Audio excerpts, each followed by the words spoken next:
Hi, welcome back to the channel. Got some stuff to show you, need some advice, got a brand new tool bag that's coming out. I'll show you that. Got to sort out all of my tool bags that I've done over the past two rewires and several months of stuff being just wung into the van or into separate tool bags. Need to sort that out. Equally, I want your advice on some stuff that I've got. Not quite sure what to do with. Let's crack on. So from the rewire I did in Stoke, the house was brought. It was an old 60s-ish house. The previous owner had collected an absolute array of light bulbs.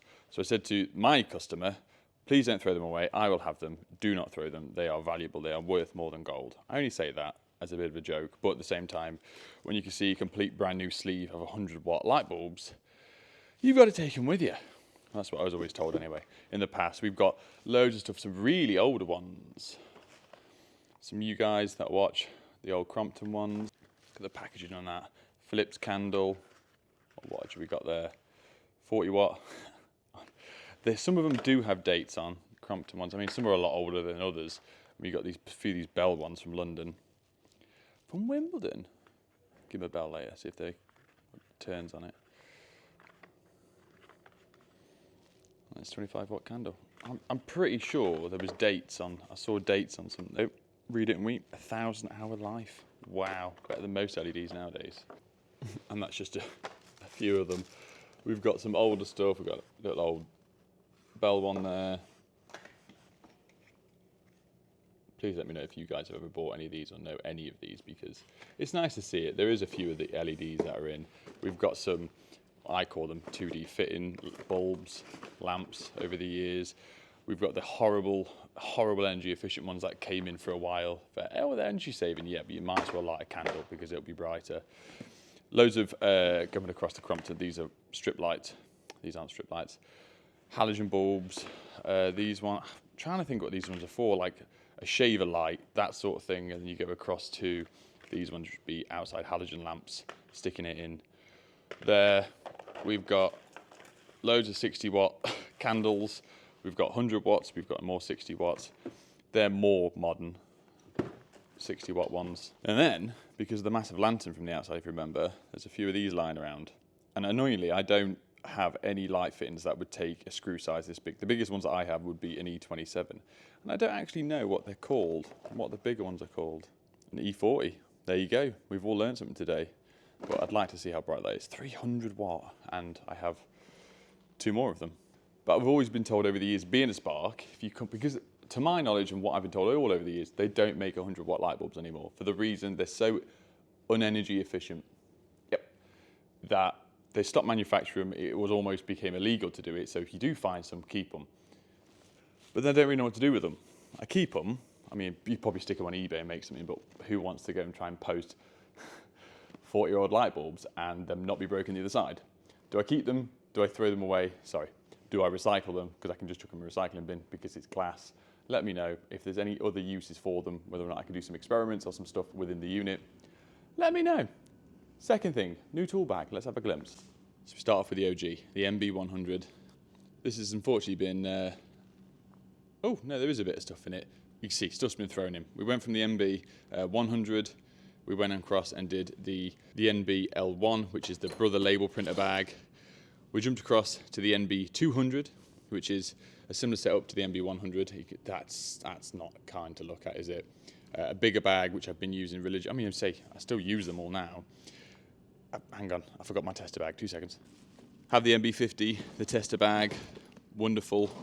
We've got the sleeve it, which I use in quite all the time. There should be, I think they're magneted to the side of the roof of the van. So I use all these all the time, and then when I started doing all the EV stuff, I started using, this isn't my tool bag, I didn't come up with this. This is the GB 1.0. Everything's been wung in that. There's one of the sleeve-its.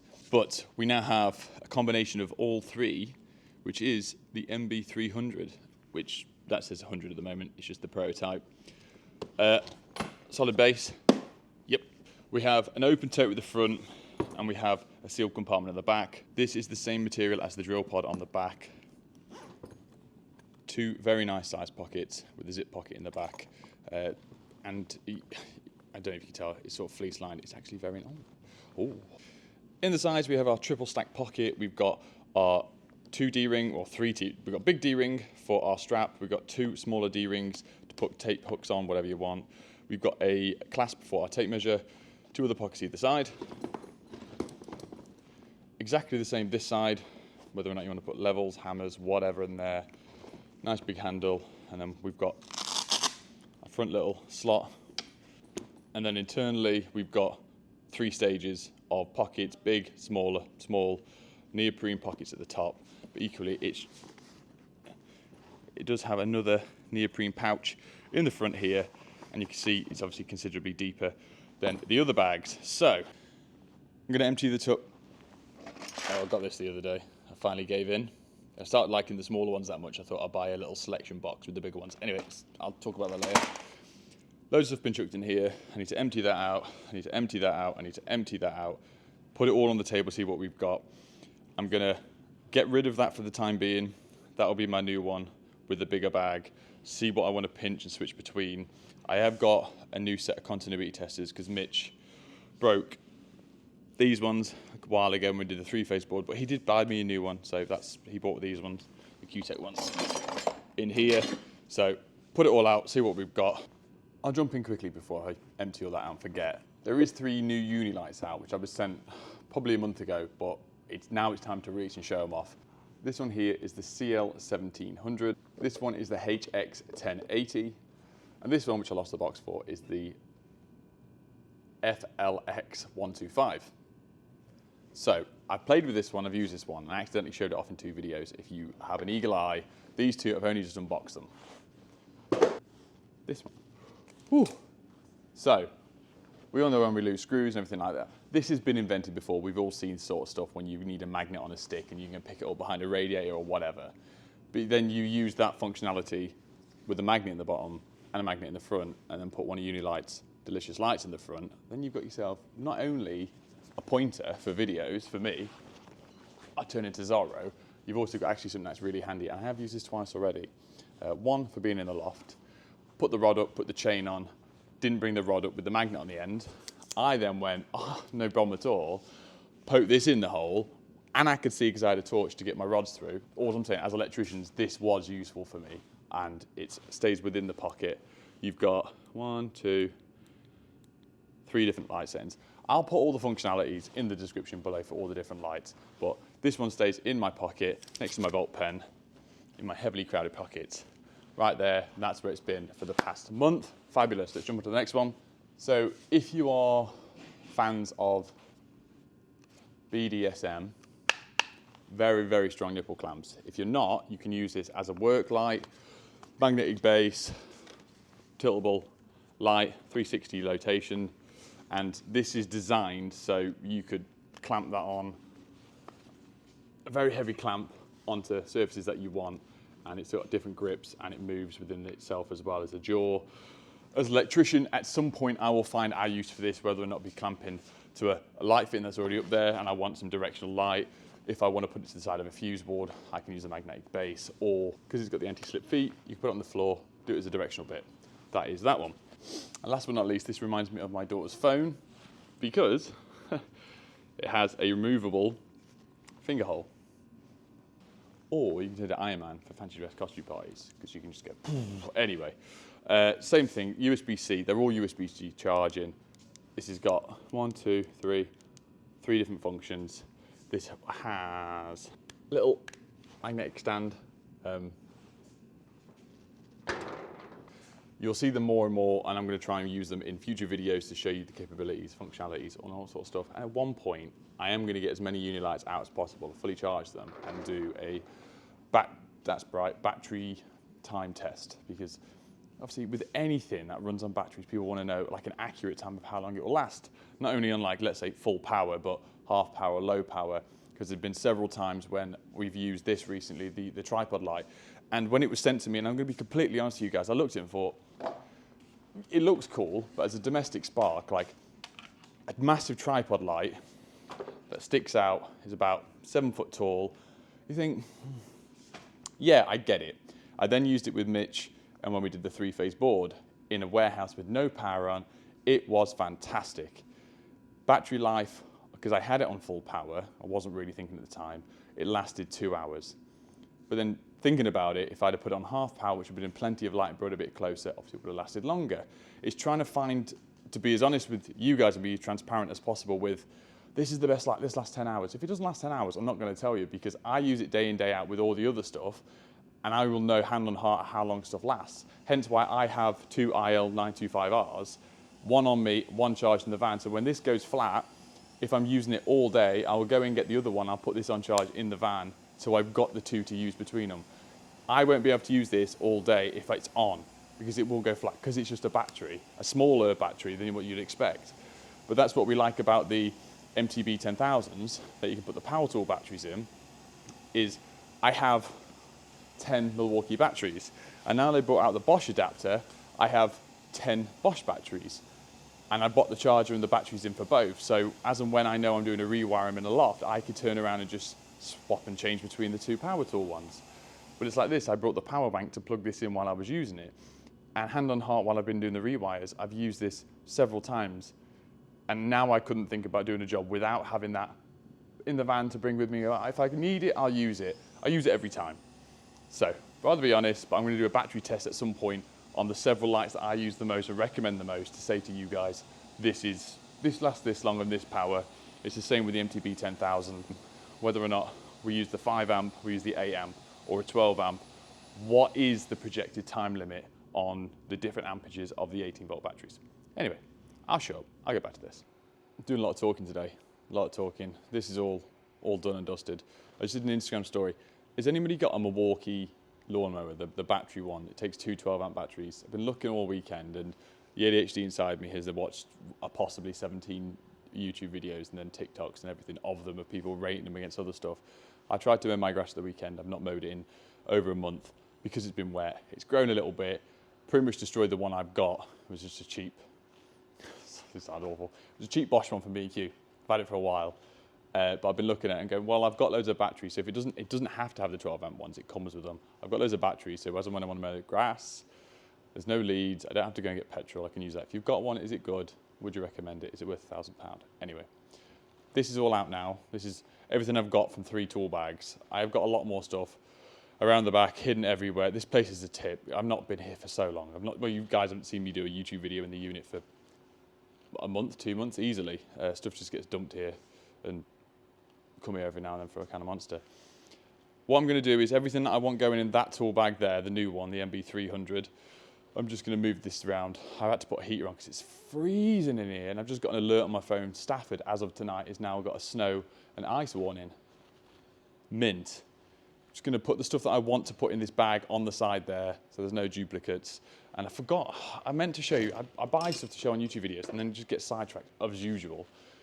My croppers. So I've had CK croppers, as you can see. There's 2 sets here. There's a set in my pocket. I brought the insulated ones. Someone said on a video age ago, oh, and they've got them out now. I think I paid £40 to £45 from Amazon. I've not actually used them. They do have rust on them. It's fine. I've still not had a go and put them in my pocket, but they are slightly different to use. These are the bigger ones. These are they 210, whatever. I've got massive hands. I've got spade hands. You all know that. I've said it for years. But I quite like it, but you do have to open it up quite a considerable way with the handles to get a good sized cable within there. But I'm going to try it. I'll put these in my pocket now, and I will try it, and I will take my good ones out. My good ones out. Oh, there we go. So maybe use them for the next few weeks. Where I was going, sidetracked again. So I've got a project coming up. So I've got some speaker cables, and the lovely people at Acoustics have sent me across this. So this is dual speakers, ceiling speakers. See here. I've only opened them up yesterday just to have a mooch. But it comes with this. So this is the E300A. So that also recesses in the ceiling like a downlight, but the speakers plug into it. So you can do a LAN connection. The speakers go into the right-hand, left-hand side with a 240 volt input. But this connects to your phone in several different applications. To my knowledge, I've not had a good read through it yet, but this is the brains, and this is what your phone speaks to and everything to control the speakers. So as and when the project comes up, that's going to be installed with the delicious speakers.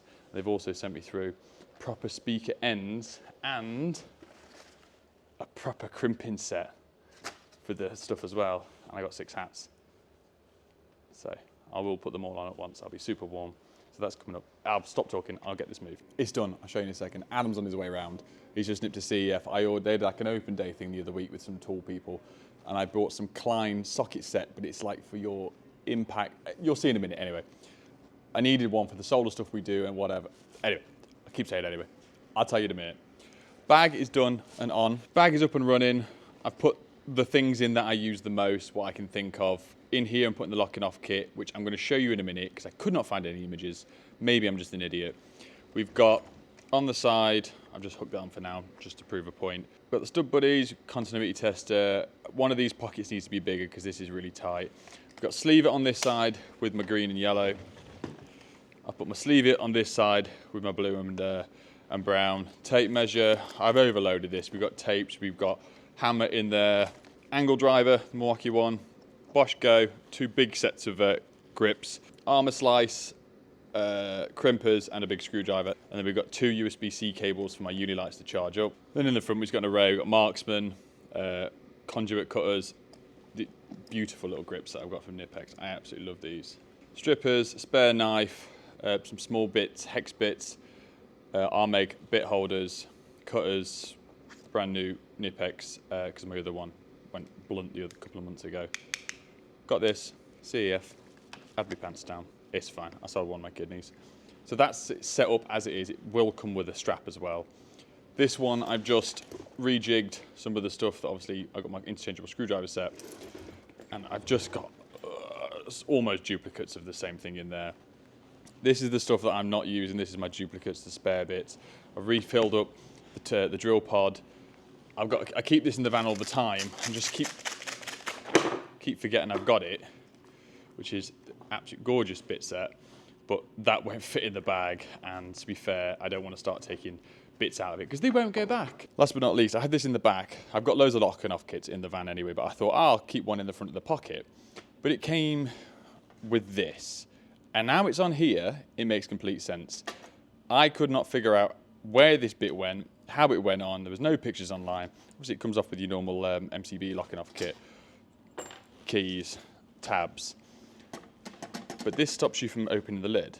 But I'll show you how it works because no one else on the internet seems to know. So once you've got the padlock off, lift that up. So what it is, you undo the screws, this bit slots down. So as and when you close the lid, you've got a bit to lock it off to. And it has got 2 eyelets that match up. And I don't know what that's for unless a bolt goes through it or you can screw it shut. But in case anyone's got one of these, I wonder how it works. Take the lid off, slot it on. Adam's gone. I meant to say hello to him on camera, but you go to his channel. He's dropped off these. So this is what I bought the other day. I haven't opened them yet because I could do a fabulous unboxing thing. So they're from Klein. It's a 6-in-1 flip socket set. I purchased these myself. I want to say this is about 27 quid, and I think that was 13 quid. I could be completely wrong. Oh, fair enough. There's a slot at the back. So it's an impact bit for either combi, impact, whatever. So that's it. This one is an 8 and a 10 mil on the bit. You just pull it. You've got the magnetic tip in there, and then you can switch it around, and it's interchangeable sort of thing. And they've done a fancy, whatever you want to call that, bit. So it's for, to my knowledge, mainly for the solar guys, because that's just, come on. So the guy said it's a lot for the solar guys, for the bolts that they put in, for the roof hooks and the panels and that sort of stuff. But that was good itself, but then I wanted the full set because I have got socket sets, but they're just not deep and they're not magnetic. And a lot of them, I don't have an impact bit. It sort of comes with a bit that it easily falls out. And the set that I've got, it easily falls out of my gun because it doesn't, it's like, it's held in by friction rather than by a magnet or a slot. So this one, we've got 14, 13, 12, 10, 8, and 7. And it's the same thing, so it slots off itself. And then you just put on the one that you want to use. So I thought it was worth the investment, worth a look. The 7mm bit is a sort of hex star bit. But then the rest of them, from what I can see, are just normal socket sets. So yeah, I thought I'd share that off for you guys. Klein, you're welcome. And then last but not least, you can tell that I've not been in the unit. I've been sent loads of stuff over the course of the few months, and I've not had a chance. Spit have sent me the multi-clip 2. So, previous video, you've just seen me do this, which I didn't actually use the Spit gun. I just used it as a cable saddle in the loft. I've used these in my brother's for the EV cable. We just nailed in place cable ties. But this is the multi-clip, and I'll demonstrate this now because I've not actually used one. Obviously, the Spit gun goes in there, it shoots in. It's bridged off, and it's got different directions for the cables to sit in and then cable tie it. So let me just stick you on my neck, and we will have a go. Right, for all the places I can do it, I'm just going to do it here. So that wedges in to the end of the gun.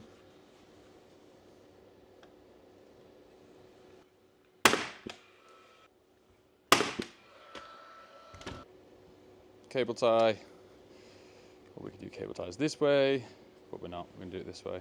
This is Ultra EV cable.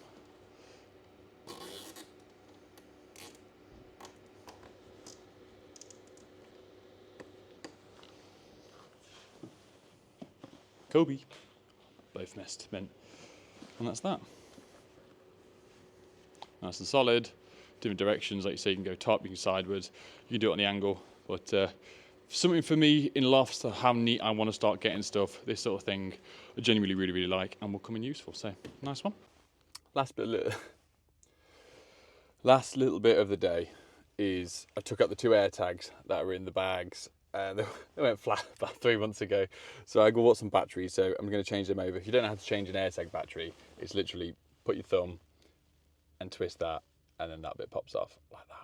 And then you change the battery, and you twist it back on, and then your phone reconnects. So I'm going to change them over, put them in.